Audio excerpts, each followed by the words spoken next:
Hello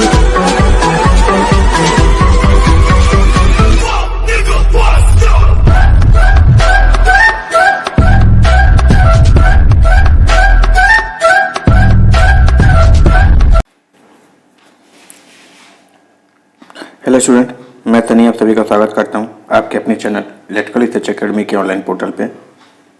हम लोग technician के क्वेश्चन देख रहे हैं, इलेक्ट्रीशियन जो आपके BSPCL, UPPCL, TG2 जितने भी मेट्रो होते हैं, मेंटेनर इलेक्ट्रीशियन के ट्रेड से आपके CITS के फाइनल एग्ज़ाम या फिर जो आपके ALP टेक्नीशियन की जो एग्ज़ाम होने वाला है आगामी 2 महीनों में, उन सभी में क्या होता है, ये क्वेश्चन अक्सर रिपीट किए जाते हैं।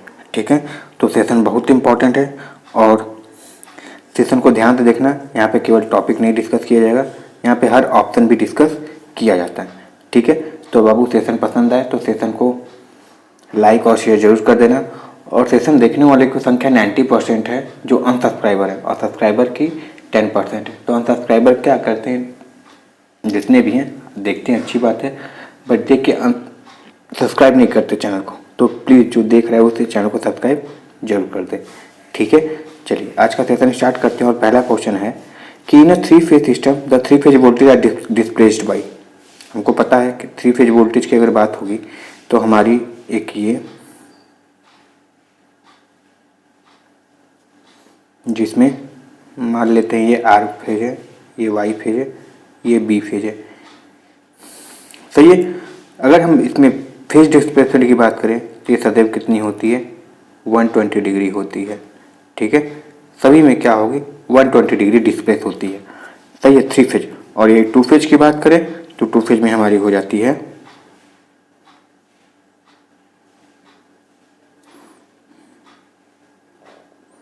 90 डिग्री। ठीक है, क्या हो जाती है, 90 डिग्री डिस्प्लेस रहती है। तो याद रखना, सिंगल फेज में 90 डिग्री कालांतर होती है और हमारी 3 फेज में कितनी होती है, तो हमारी 120 डिग्री होती है। सही है, इसको याद रखना, बहुत ज़्यादा इंपॉर्टेंट क्वेश्चन है, अक्सर एग्जामों में पूछे जाते हैं। तो यहाँ पे ऑप्शन नंबर बी जो है 120 डिग्री यहाँ पे सही हो जाएगा। सही, बार बार क्वेश्चन ये आस्क किए जाते हैं। अगला क्वेश्चन है क्वेश्चन नंबर 82 कि in a three phase star connection the relation between line voltage and phase current क्या होता है, line current and phase current क्या होता है। चलिए, हमको पता है कि जब स्टार की बात होती है, स्टार कनेक्शन है, कभी कभी वाई कनेक्शन भी बोल देता है। ठीक है, तो इसमें जो मेरी IL की वैल्यू होती है किसके बराबर होती है, IPH के बराबर होती है। और यही जो VL की वैल्यू होती है वो √3 VPH के बराबर होती है। सही है, तो यहाँ से देखिए तो यहाँ पे सही ऑप्शन मेरा क्या हो जाएगा, यहाँ से तो सही ऑप्शन मेरा IL बराबर IPH बन रहा है, किसके लिए, स्टार के लिए। और ये अगर डेल्टा देखें, डेल्टा दिखा देते हैं, डेल्टा में क्या क्या चीज़ें होती हैं। तो डेल्टा में जो हमारी होती हैं, डेल्टा की बात कर रहे हैं, इसमें VL की वैल्यू VPH के बराबर होती है एंड IL की वैल्यू √3 IPH होती है। ठीक है, तो सेशन ये सब क्वेश्चन जो है अक्सर आस्क किए जाते हैं, तो इन सबको ध्यान से देखना है। ठीक है, चलो आगे देखते हैं। नेक्स्ट क्वेश्चन क्या है हमारा कि the formula of three phase power in delta system.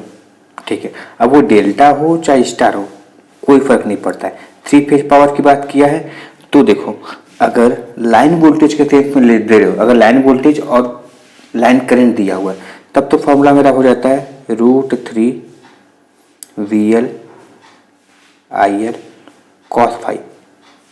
ठीक है, cos फाई हो जाता है, जो कि मेरा ऑप्शन नंबर कौन सा हो जाएगा, 2 हो जाएगा। ठीक है, कौन सा, ऑप्शन नंबर 2 हो जाएगा। मगर यही अगर दे दे फेज करंट और फेज वोल्टेज, तब हमारा हो जाता है 3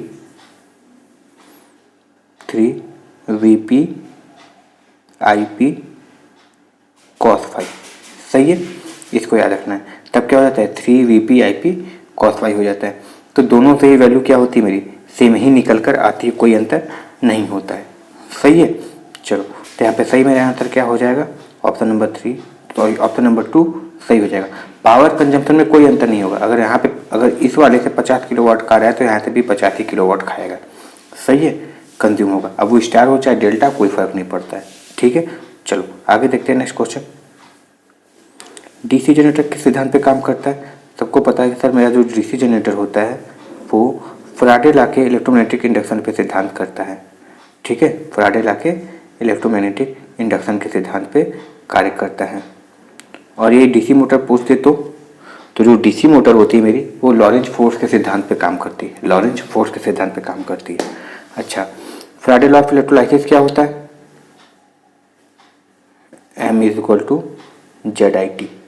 ठीक है, ये बैटरी में यूज़ किया गया था, ये भी फैराडे ने दिया था। फ्लेमिंग लेफ्ट हैंड रूल कहाँ यूज़ किया जाता है? तो सर ये मोटर में यूज़ किया जाता है। कैसी मोटर? तो जितने भी डीसी मोटर होते हैं उन सब में ये यूज़ किया जाता है। लेंज लॉ क्या कहता है? लेंज लॉ यही कहता है कि हम जिससे उत्पन्न होते हैं उसी का क्या करते हैं? विरोध करते हैं। ठीक है, ये लेंज लॉ होता है। सही है, आई होप ये सारे ऑप्शन क्लियर हो गए होंगे। चलिए आगे देखते हैं नेक्स्ट क्वेश्चन क्या है।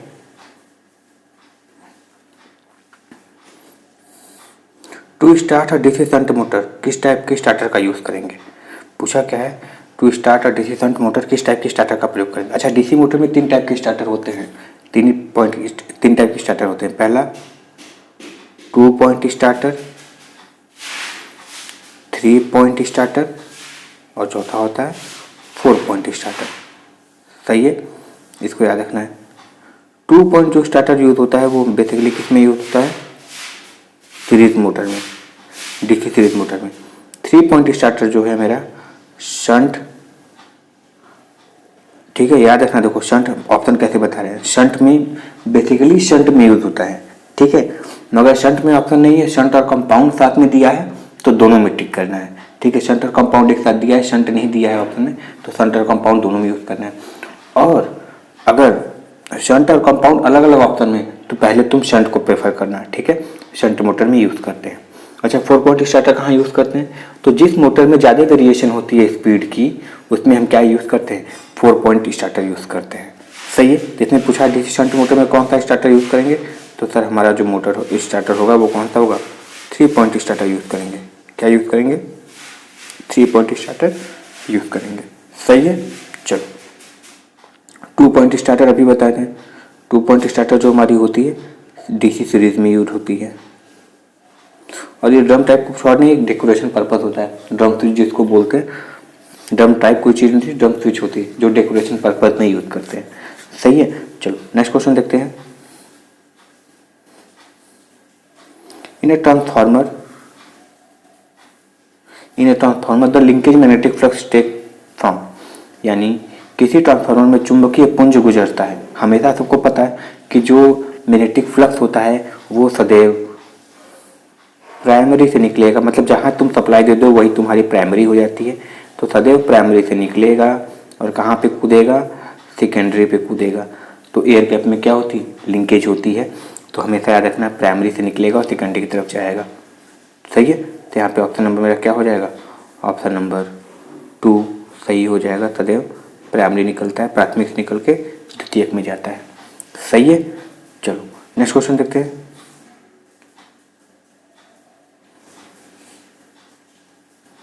The power consumed by a 3-phase star connected inductive load compared to the same inductive load when connected in delta। अच्छा, पूछा क्या है हमसे? स्टार में पूछा कि कोई इंडक्टिव लोड कनेक्टेड है तो उसका पावर क्या होगा? जो कि इंडक्टिव लोड है, यानी एक्सेल का मान एक तरीके से कहें तो एक्सेल का मान जो इसमें था वही डेल्टा में था।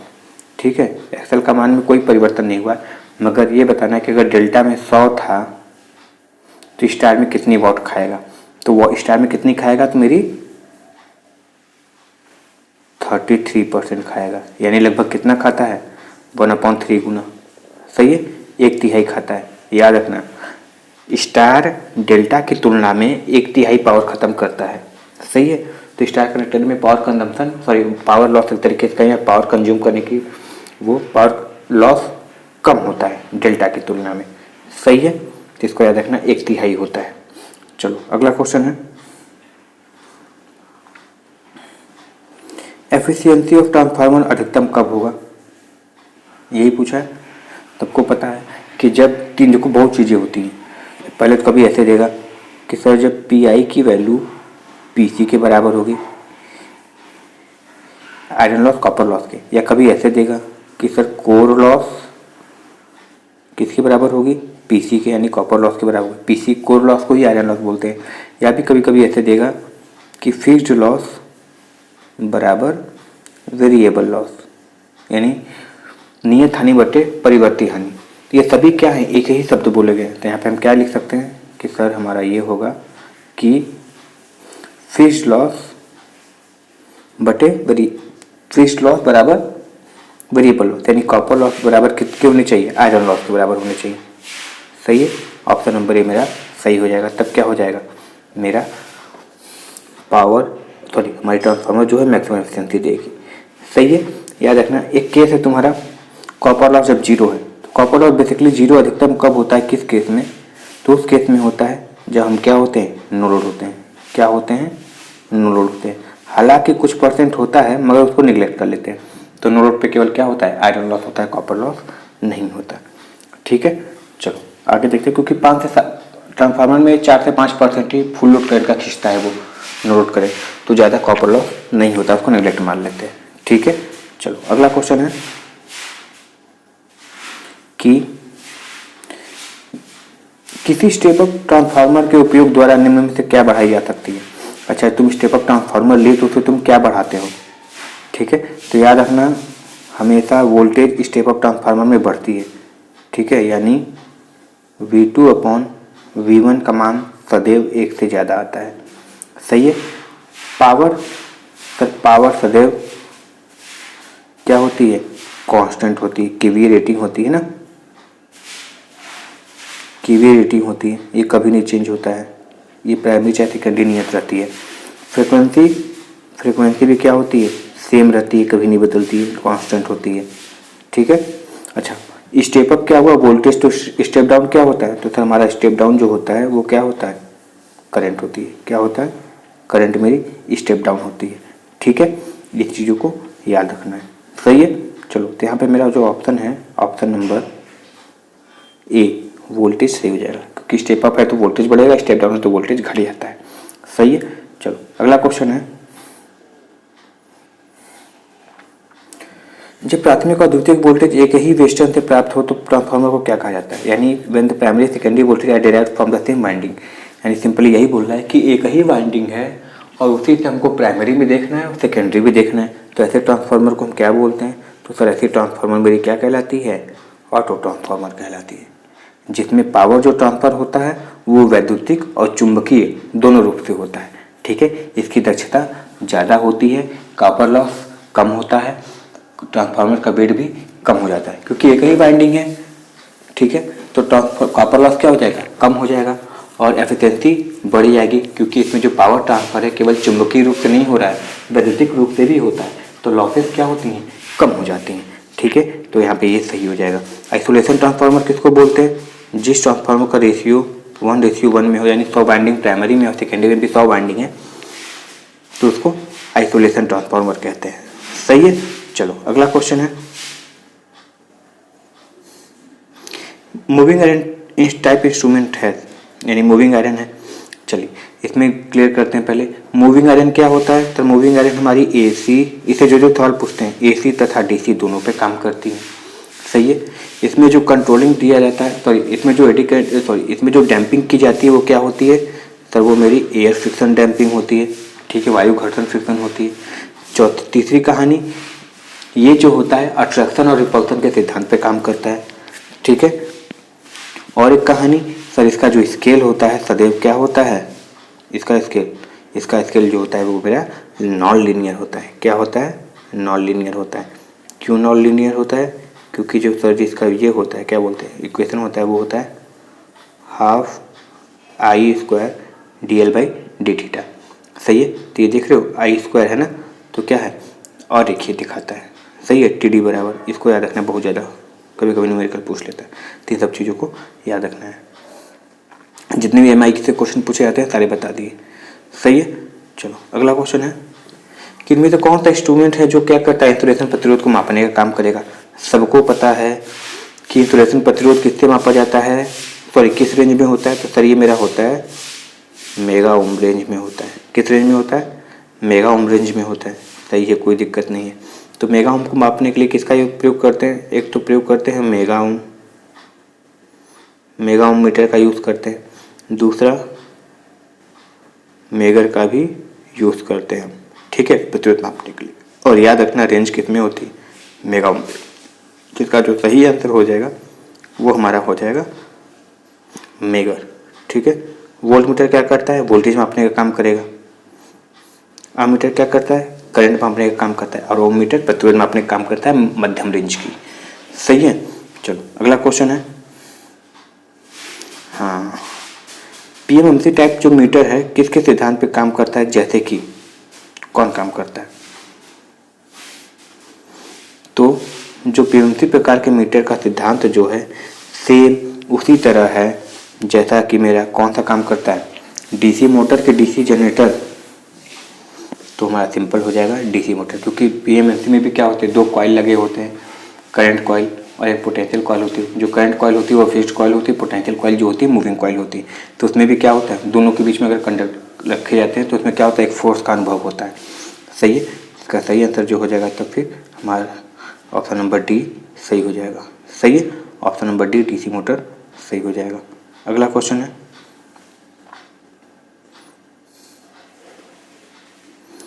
Power dissipation in zener diode. अच्छा, जेनर डायोड की बात कर रहा है। चलो, तो जब जेनर डायोड की बात कर रहा है तो हमको पहले जेनर डायोड का सिंबल पता होना चाहिए। तो जेनर डायोड का सिंबल कैसा होता है?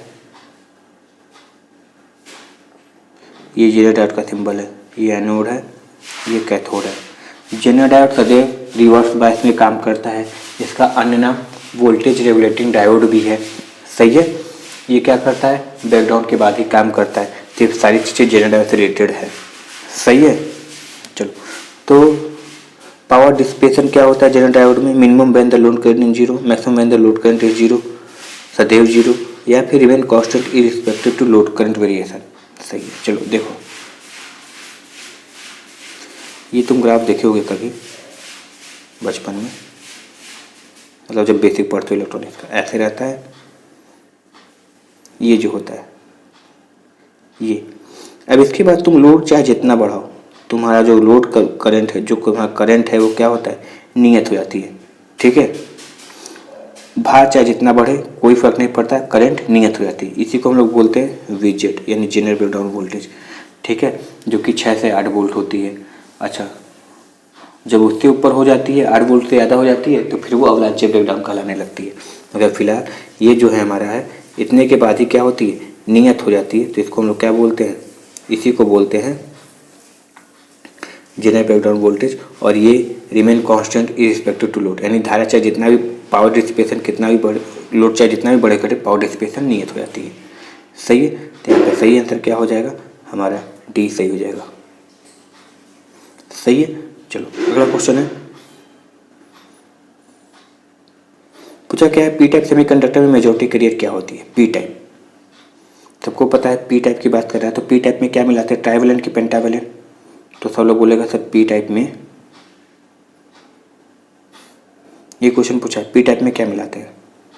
पी टाइप में क्या मिली होती है? तो पी टाइप जो होती है मेरी ट्राइवेलेंट से मिलकर बनी होती है। ट्राइवेलेंट मतलब 3 संयोजी। तो 3 संयोजी में 3 इलेक्ट्रॉन होते हैं और एक होल होते हैं। ठीक है, तो एक क्या होती है? एक वॉइड, एक तरीके से एक होल क्या होती है? जनरेट हो जाती है किसमें? क्रिस्टल में। और यही जो एक होल जनरेट होती है तो ऐसे हजारों करोड़ों बन जाते हैं। तो हम ये कह सकते हैं कि जो हमारे पी टाइप होते हैं उसमें होल्स की अधिकता होती है, इलेक्ट्रॉन की कमी होती है। सही है। तो हम क्या बोलेंगे इसमें? सर होल्स की अधिकता होती है, मेजॉरिटी होल्स होती है, और माइनॉरिटी क्या होती है? फ्री इलेक्ट्रॉन होती है। सही है, याद रखना। और यही अगर एन टाइप होती है तो उसमें फ्री इलेक्ट्रॉन क्या होते हैं? अधिकता होते हैं, मेजॉरिटी होती है, और ये मिनिमम होता है। सही है। चलो अगला क्या है? इसमें पूछा है पीक इनवर्स वोल्टेज क्या है? पीक इनवर्स वोल्टेज पीआईवी का फुल फॉर्म ही पूछा है तो हम डायरेक्ट बोल ही दिए आंसर। चलो ठीक है, कोई दिक्कत नहीं। इसको बोलते हैं पीक इनवर्स वोल्टेज, यानी इनवर्स में वह वोल्टेज जब तक कि डायोड बिना ब्रेकडाउन हुए काम कर सकता है उसको क्या बोलते हैं? पीक इनवर्स वोल्टेज होते हैं। सही है, वह वोल्टेज जिस पर वोल्टेज रिवर्स बायस में बिना ब्रेकडाउन हुए काम कर सकता है उसको पीक इनवर्स वोल्टेज बोलते हैं। सही है। चलो ये सब इलेक्ट्रॉनिक के क्वेश्चन है, बहुत ज़्यादा इंपॉर्टेंट है। चलो आगे, तुम्हारे CITS में हो गए, LP हो गए, तब में बहुत ज़्यादा क्वेश्चन ये पूछे जाएंगे, बेसिक से ही पूछे जाएंगे इलेक्ट्रॉनिक्स। तो पूछा क्या है कि SCR क्या होते हैं। तुमको पता है SCR कुछ और नहीं होते हैं। SCR हमारी होती है,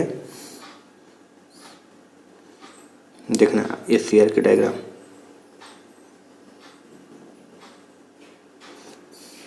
एनोड, कैथोड और ये गेट होती है। सही है। कितने टर्मिनल हुए? 3 टर्मिनल हुए। तो पहले तो 4 टर्मिनल वाले वैसे ही गलत हो जाएंगे, यानी कि मेरा ऑप्शन नंबर 4 टर्मिनल कहाँ है? एक ऑप्शन नंबर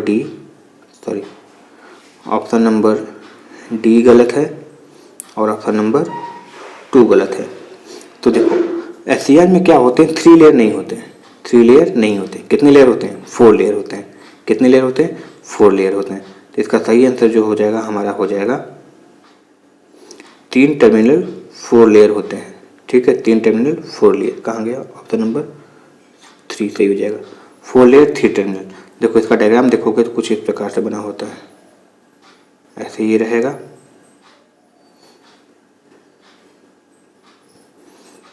ये रहता है, इसमें PN ऐसे बने होते हैं। ठीक है, और यहाँ पे मेरी क्या हो जाती है? एक एनोड हो गई, एक क्या हो गई? कैथोड हो गई, और यहाँ से क्या होती है? एक गेट निकल जाती है। सही है। गेट क्या होती है? कंट्रोलिंग टर्मिनल होती है, और एनोड कैथोड जानती है। तो 4 लेयर 3 टर्मिनल की बनी होती है। सही है। चलो, आई होप ये डायग्राम समझ में आ गया होगा। और वो जो सिंबल है वो सिंबल बहुत ज़्यादा पूछा जाता है। चलो नेक्स्ट क्वेश्चन देखते हैं। अच्छा, पूछा क्या है, इसका डेसिमल बताओ अगर ये बाइनरी नंबर में ये दिया हुआ है। बाइनरी नंबर में क्या दिया हुआ है? 0 0 1 0 1। इसको डेसिमल में बदलना है, कोई दिक्कत नहीं। हम तुमको बताया था इसकी जो प्लेस वैल्यू होती है कितनी होती है। इसकी प्लेस वैल्यू कितनी होगी? इसकी कितनी होगी? इसकी कितनी होगी? इसकी कितनी होगी? ये बताए थे जब शुरुआत में लेक्चर लिए थे तब। देखो, तो शुरुआत में जब लिए बताए थे तो इसकी जो वैल्यू होती है 1 वाले की, इसकी वैल्यू 2 की पावर 0 है तो 1 हो जाती है। ठीक है, ये 2 की पावर 1 है तो इसकी वैल्यू 2 होती है। प्लेस वैल्यू की बात कर रहे हैं, इसकी वैल्यू 4 होती है और इसकी वैल्यू